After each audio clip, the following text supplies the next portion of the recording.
ब्रादरान मिल्लत इस्लामिया अस्सलामु अलैकुम व रहमतुल्लाहि व बरकातुहू। अल्हम्दुलिल्लाहि व कफ़ा व सलामुन अला हबीबिहिल मुस्तफ़ा अम्मा बअद फ़अऊज़ु बिल्लाहि मिनश शैतानिर रजीम बिस्मिल्लाहिर रहमानिर रहीम। अल्लज़ीना आमनू व तत्मइन्नु क़ुलूबुहुम बिज़िक्रिल्लाह अला बिज़िक्रिल्लाहि तत्मइन्नुल क़ुलूब। सदक़ल्लाहु मौलानल अज़ीम।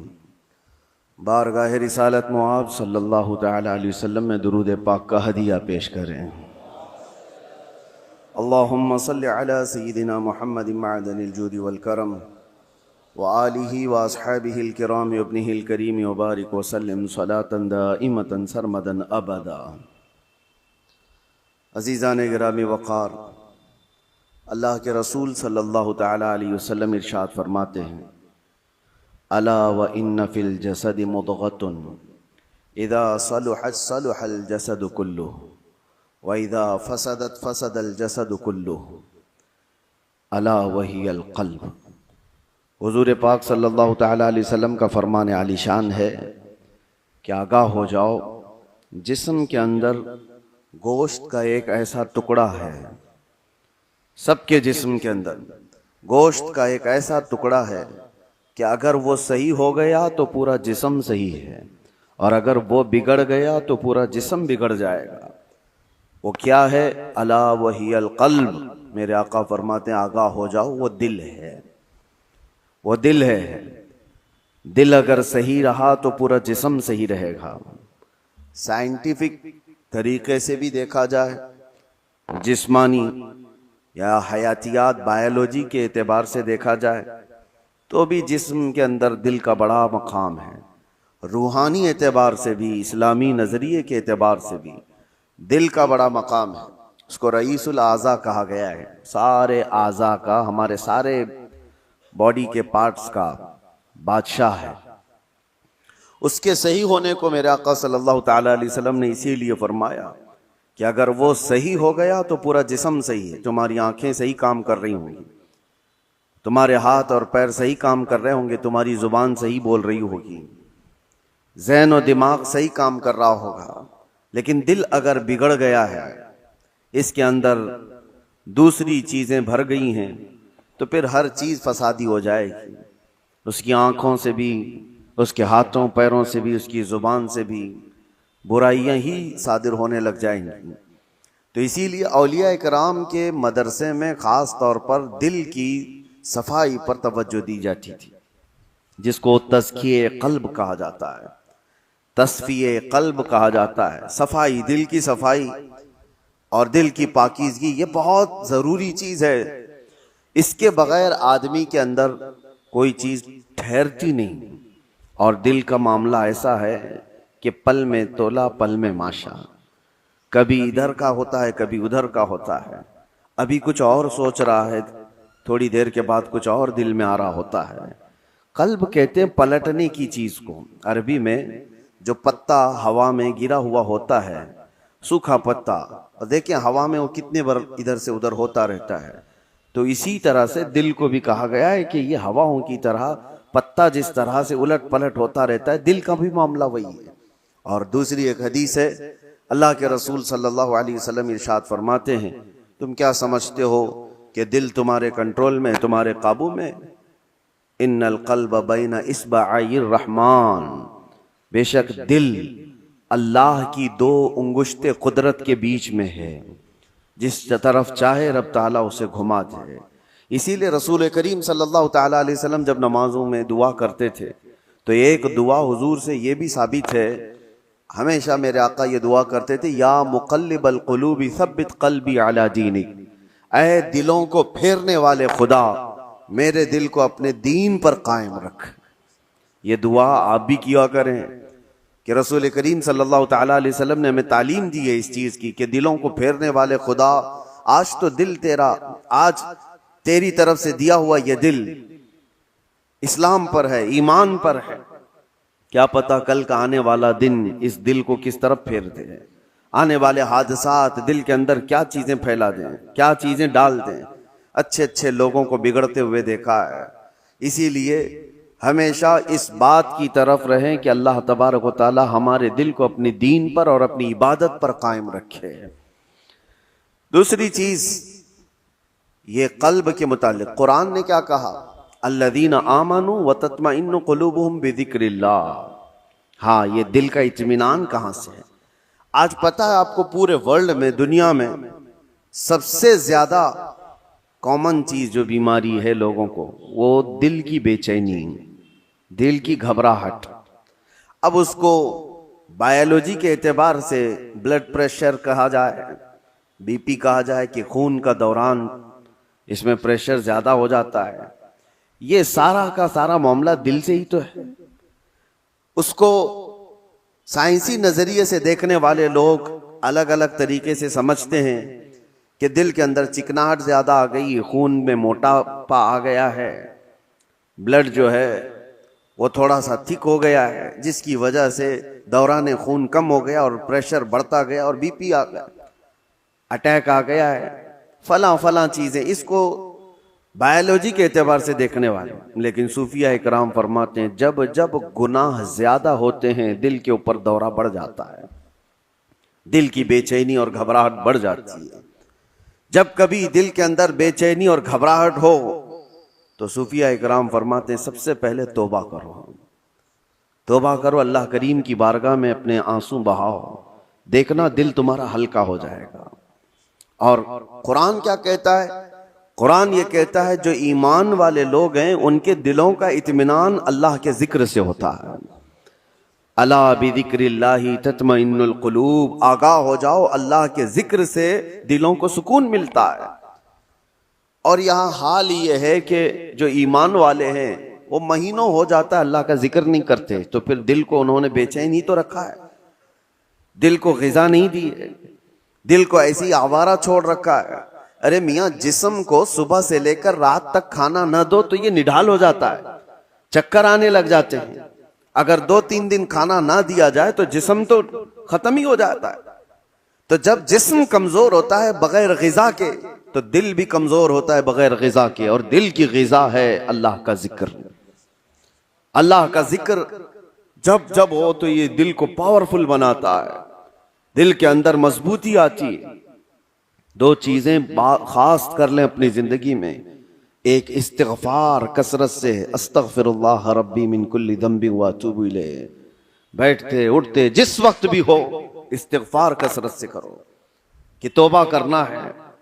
न जाने हमारी आंखें अभी क्या करके आई हैं, पता नहीं हमारे हाथों ने क्या कर दिया, हमारी जुबान ने क्या किया, दिन भर की खताएं ये बढ़ती बढ़ती चली जाती हैं। और एक हदीस ये भी है कि जब इंसान पैदा होता है ना तो उसका दिल बिल्कुल साफ शफाफ आईने की तरह होता है, साफ शफाफ होता है आईने की तरह। जब वो गुनाह करता है तो एक काला धब्बा उसके दिल पर लगा दिया जाता है, एक धब्बा। फिर दूसरा गुनाह करता है, दूसरा धब्बा, तीसरा गुनाह करता है, तीसरा धब्बा।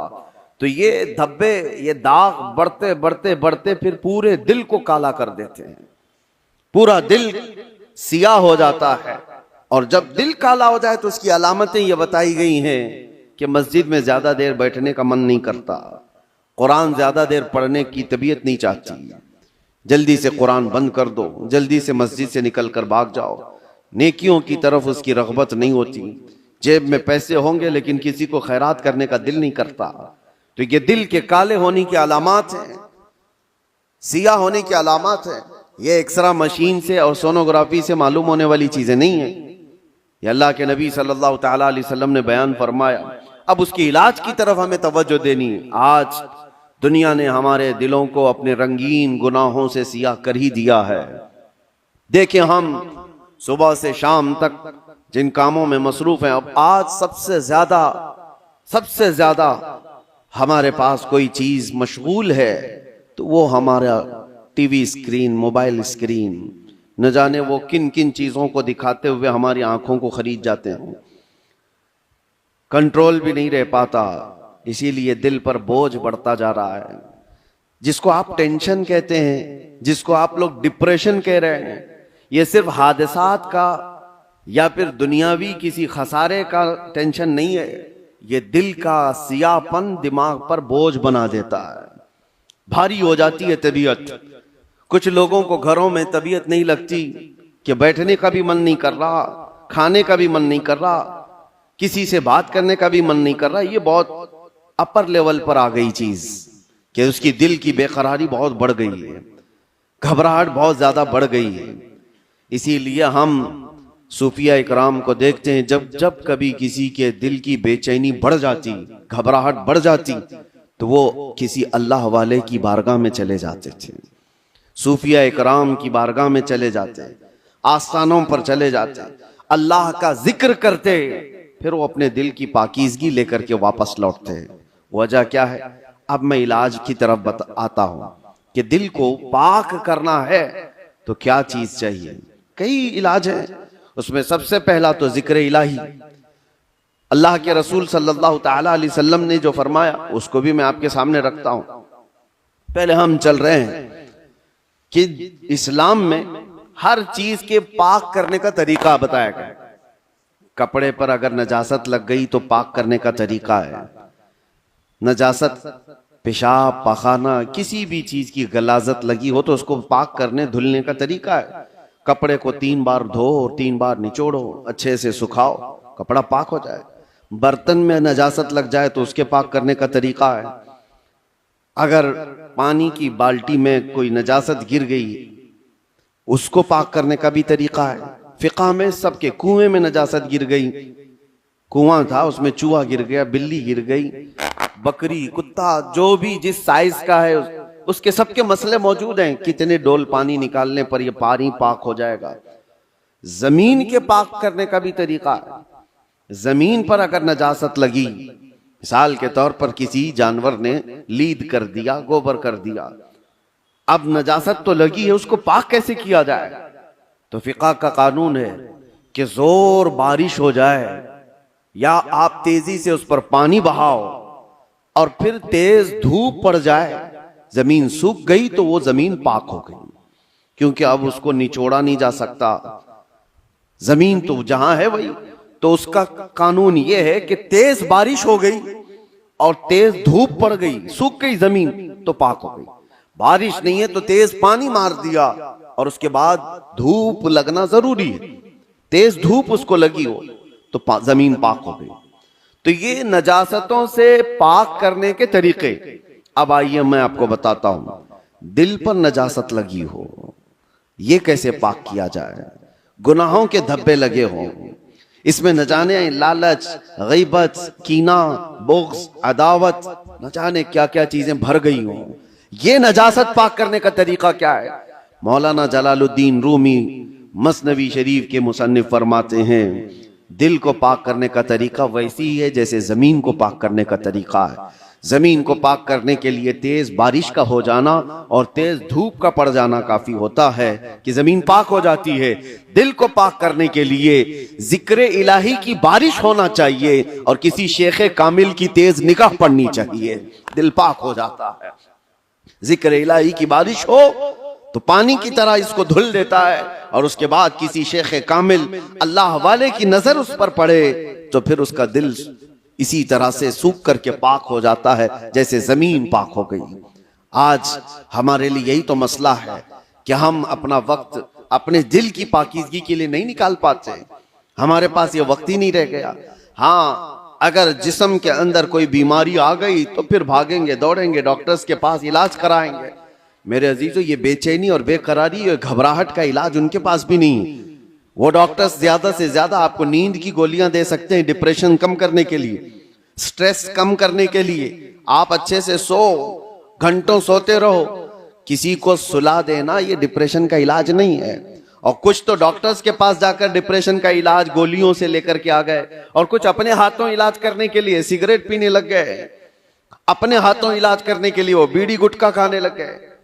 उनको ये लगता है कि जैसे ही डिप्रेशन होगा, टेंशन होगा, सिगरेट फूंकूंगा तो टेंशन फ्री। उससे 2 कदम आगे बढ़कर कुछ लोग शराब की तरफ चले गए, उससे आगे कदम बढ़कर के चरस, अफयून, गांजा, इस पर चले गए। इन सब से पूछो तो एक ही जवाब देते हैं, टेंशन फ्री हो जाते हैं ये लेकर के। सिगरेट वाला भी, शराब वाला भी, चरस गांजे वाला भी, उसको ये लगता है कि ये लेने के बाद ऐसा लगता है मैं हवाओं में उड़ रहा हूं, उसके बाद नशा उतरने के बाद फिर क्या होता है? ये तो उस तरह से है खुजली की बीमारी, जब तक खुजाते रहो अच्छा लगे, हाथ छोड़ दो तो फिर जलन शुरू हो जाए, चमड़ी छिल जाए। गुनाहों का यही मामला है, करने के वक्त थोड़ी सी लज्जत, लेकिन वो बड़े दाग धब्बे छोड़ जाते हैं, बेचैनी और बढ़ जाती है, घबराहट और बढ़ जाती है। मैंने तड़पते हुए लोगों को देखा है जिनको नशा नहीं दिया गया, जो नशा के एडिक्ट थे, उनको अगर अचानक रोक दिया गया तो फिर वो हाथ पांव ऐसे मारते हैं कि उनके हाथ में चाकू आ जाए तो किसी को मार भी डालें, उनके पास जो कुछ भी आ जाए वो सामने वाले को कत्ल भी कर दें अपने नशा के लिए। वजह क्या है? दिल को इतना बेचैन और बेकरार कर दिया उन्होंने दुनियावी ये गलाजतों से इलाज करने के चक्कर में कि वो दिल की बेचैनी हाई लेवल पर बढ़ गई। दिल की बेचैनी और बेकरारी नशा से सही नहीं होती, दिल अल्लाह का बनाया हुआ है, ये रहमान का बनाया हुआ है, इलाज भी उसी के जिक्र से मुमकिन है, अल्लाह ही के नाम से ये दिल को सुकून मिलता है। इसीलिए मौलाना जलालुद्दीन रूमी रहमतुल्लाह तआला अलैह एक बात और भी कहते हैं, खाने काबा देखा है? खाने काबा, तवज्जो चाहता हूं, खाने काबा इतना मुअज्जम, इतना मुकद्दस है कि उसके लिए करोड़ों मुसलमान पूरी दुनिया के अतराफ व अकनाफ से आकर तवाफ करते हैं, बोसे देते हैं, सीना लगाते हैं। ये खाने काबा अल्लाह का घर है, लेकिन मौलाना रोम फरमाते हैं है तो काबा, ये इब्राहिम खलीलुल्लाह की बनाई हुई इमारत है, इब्राहिम खलीलुल्लाह अलैहिस्सलाम की बनाई हुई इमारत है काबा। और वो कहते हैं कि काबा बिनाए खलीले अतहरस्त, वो दिल गुजरगाहे रब्बे जलीलस्त। लेकिन दिल जो है मोमिन का दिल, अल्लाह के रसूल ने फरमाया कल्बुल मुमिन अर्शुल्लाह, मोमिन का दिल अल्लाह का अर्श होता है। काबा इब्राहिम खलीलुल्लाह ने बनाया, दिल तो रब्बे जुल जलाल ने बनाया। तो कहा है मौलाना रोम ने कि काबे से भी अफजल है मोमिन का दिल। काबे की बेहुरमती उससे बढ़ करके मोमिन के दिल की बेहुरमती है। मोमिन के दिल का मकाम और भी बुलंद किया गया। इसीलिए मेरे अजीजों, हुजूर पाक सल्लल्लाहु तआला अलैहि वसल्लम ने जो फरमाया इत्तकू फिरासतल मुमिनी फइन्नहु यंजुरु बिनूरिल्लाह, इसका मतलब क्या है? हुजूर ने फरमाया मोमिन की फिरासत से डरो, इसलिए कि जब वो देखता है तो अल्लाह के नूर से देखता है। ये किसके लिए फरमाया गया? वो मोमिन सालेह जिसका दिल पाक है। होता क्या है मैं आपको बताऊं, जिसका दिल पाक है, औलिया कामिलीन की बारगाहों में जाने के वक्त होता क्या है? आप आए हैं, आप आए और कोई चीज आप जुबान से कहा नहीं, लेकिन मैं एक शीशा लेकर के बैठा हूं, एक आईना लेकर के बैठा हूं, आपके आते ही आपकी पूरी तस्वीर इस आईने में आएगी कि नहीं आएगी? कुछ नहीं कहा आपने, बोला कुछ नहीं, और मैं आपकी तस्वीर पूरी आईने के अंदर देख सकता हूं। बुजुर्गाने दीन के दिलों का मामला ऐसा ही है, वो इतना पाक दिल होता है, जो भी सामने जाता है उसके दिल की सारी तस्वीर उनके दिल पर छप जाती है। वो ये तक भी जानते हैं कि क्या चीजें लेकर के आया है। ऐसा नहीं है कि ये किसी और ताकत और कुव्वत से, जादू सहर सिफली से ये मालूम कर रहे, बल्कि दिल की पाकीज़गी इतनी है कि सामने वाले के दिल की तस्वीरें इस पर छप जाती हैं। दिल पाक रखने का इसीलिए हुक्म बुजुर्गान दीन ने फरमाया। आज सबसे ज्यादा गलाजत इसी की है हमारे पास। मैं एक और बात आपसे पूछता हूं, ये अल्लाह का घर है, मस्जिद है, मस्जिद में कोई अगर गलाजत ला करके फेंक दे तो क्या आप बर्दाश्त करेंगे उसे? मस्जिद के अंदर कोई पेशाब पखाना अल्लाह हजार बार ना करे, मुआज अल्लाह, ला करके डाल दे तुम्हारे सामने, तुम बर्दाश्त करोगे? आप झगड़ लोगे, थप्पड़ लगा दोगे, उसको निकाल बाहर कर दोगे कि ये अल्लाह का घर है, यहां पर गलाजत कैसे डाल दिया तूने?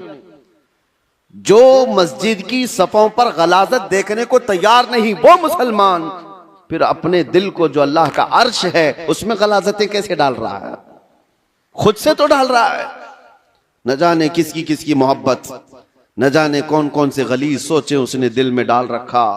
इसीलिए हजरत साबिर कलियरी रहमतुल्लाह ताला अलैह फरमाया करते, एक दिल है उसमें दो चीजें नहीं आ सकती, या तो अल्लाह की मोहब्बत आएगी या तो फिर इंसानों की। अल्लाह रसूल की मोहब्बत होगी या तो फिर इंसानों की, दुनिया की। दुनिया की मोहब्बत और अल्लाह की मोहब्बत एक साथ दिल के अंदर नहीं आ सकते।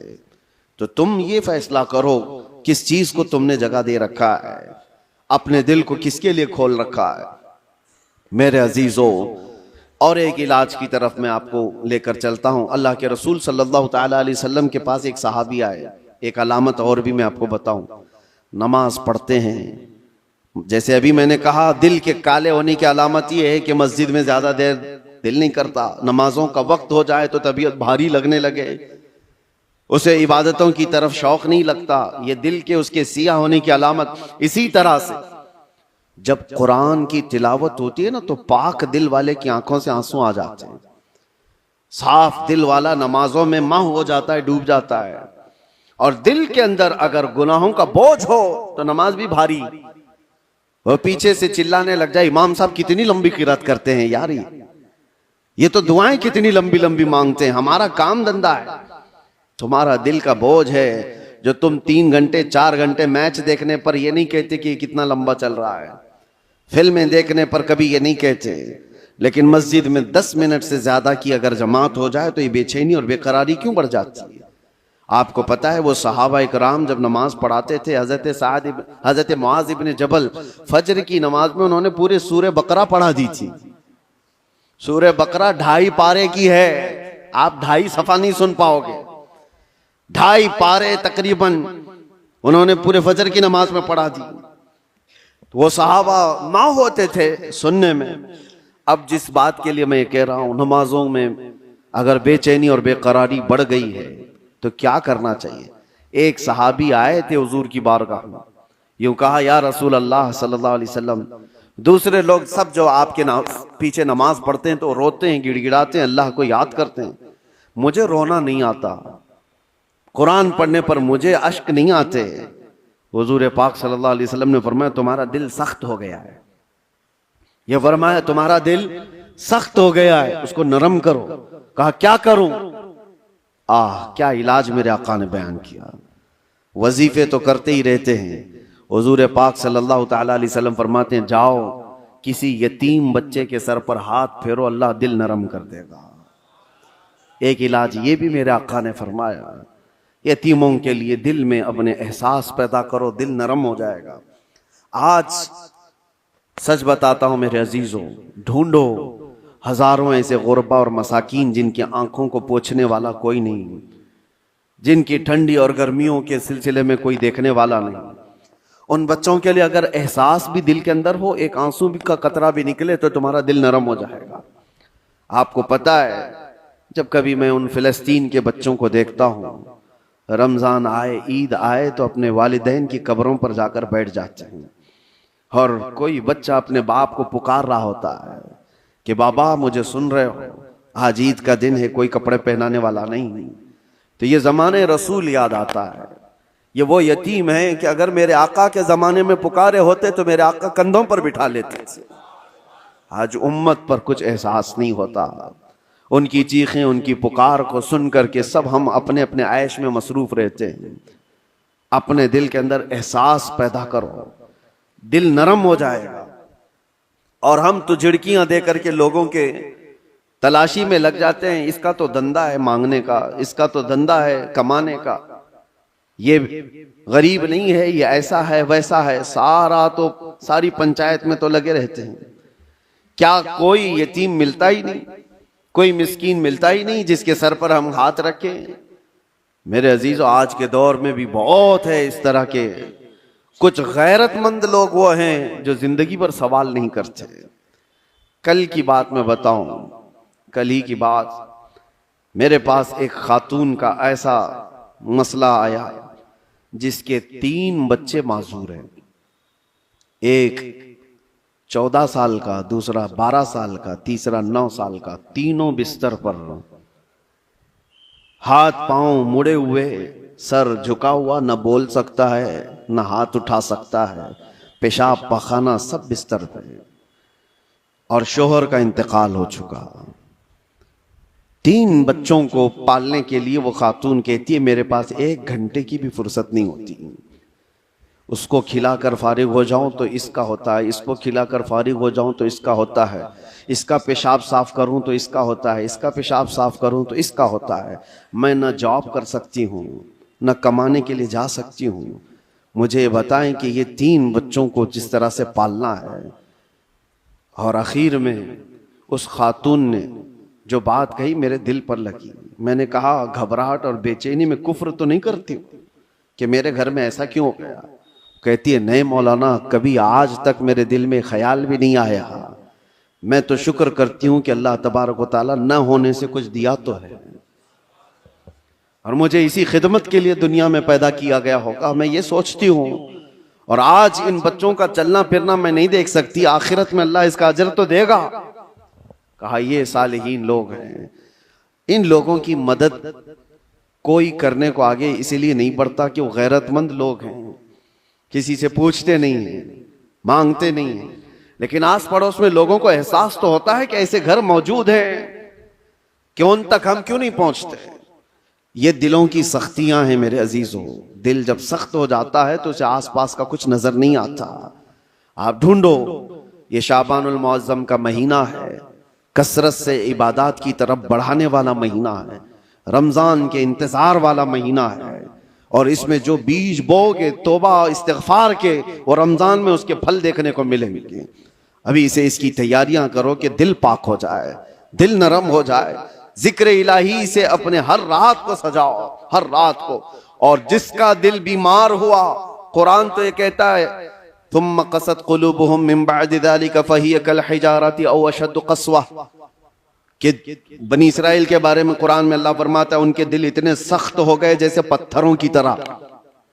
पत्थरों की तरह इंसानों के दिल कभी कभार पत्थर से ज्यादा सख्त होते हैं। व इन्न मिनल हिजारति लमा यतफज्जरु मिनहुल अनहार व इन्न मिनहा लमा यशक्ककु फयखरुजु मिनहुल मा व इन्न मिनहा लमा यहबितु मिन खशियतिल्लाह। अल्लाह फरमाता है पत्थर तो ऐसे हैं कि कभी कभार उनमें से पानी तो निकल जाता है, पत्थर तो ऐसे हैं कि उनमें से नहरें निकलती हैं। आप नहीं देखते पहाड़ों से जो फॉल्स, जो आबशार गिरते हैं, ये क्या है? अल्लाह फरमाता है ये खौफे खुदा से पत्थर रोता है तो पानी निकलता है, ये पत्थरों का रोना है। व इन्न मिनहा लमा यहबितु मिन खशियतिल्लाह। अल्लाह फरमाता है कभी कभार ये चट्टानें खसक करके जो गिर जाती हैं, आप देखते हैं लैंडस्लाइडिंग कहा जाता है इसको, या फिर चट्टानें खसक करके गिर जाती हैं। कुरान तो कहता है ये खौफे खुदा से हिल जाते हैं पत्थर, तो पहाड़ों से गिर जाते हैं।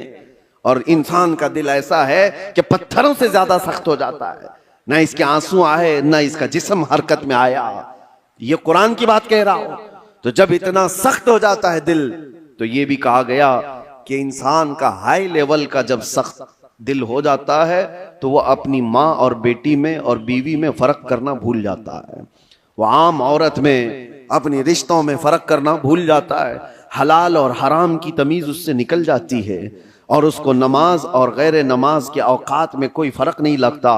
यहां तक कि बढ़ते बढ़ते इस्लाम और कुफ्र के बीच की दीवार को भी वो खत्म कर जाता है। दिल की सख्ती आदमी को, वो दिलों की सख्तियां ही तो थी जो मक्का वाले अपनी पैदा हुई बच्चियों का गला मरोड़ कर जिंदा दफन कर देते थे। वो दिलों की सख्तियां ही तो थी कि वो अपनी माँ और बहनों को बाजारों में ला करके बेच देते थे। वो दिलों की सख्तियां ही तो थी कि काफिले के काफिले लूट करके उनको मार दिया करते थे। दिल जब सख्त होता है तो आदमी ये तमाम गुनाहों की तरफ जाता है। जितने भी क्राइम बढ़ते हैं, मैंने देखा है कुछ लोग क्रिमिनल वो इस तरह से सामने वाले को कत्ल कर देते, मर्डर कर देते, ये दिलों की सख्तियां हैं। और दिल नरम हो तो चूंटी को भी हाथ लगाने से डरते रहते हैं। आपके अंदर अगर दिल नरम है तो आप जानवर को भी मारने से कतराते हैं नहीं, और दिल सख्त हो जाए तो फिर उसके सामने कोई तमीज नहीं होती। इसलिए सबसे पहले दिल का इलाज करें।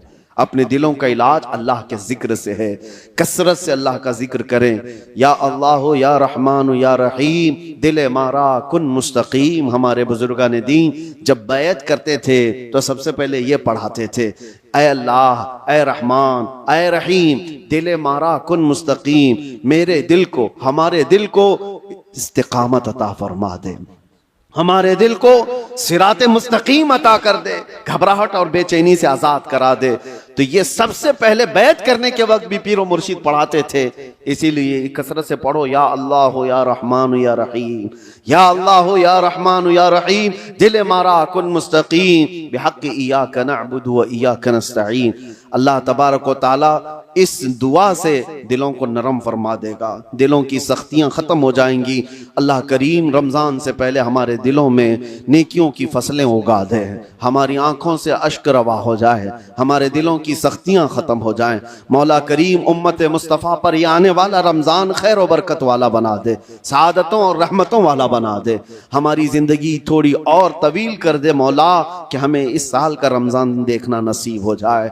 ए कदीर व जब्बार खुदा, इस शाबानुल मुअज़्ज़म के अखीर में हम सब की बख्शिश का ऐलान फरमा दे।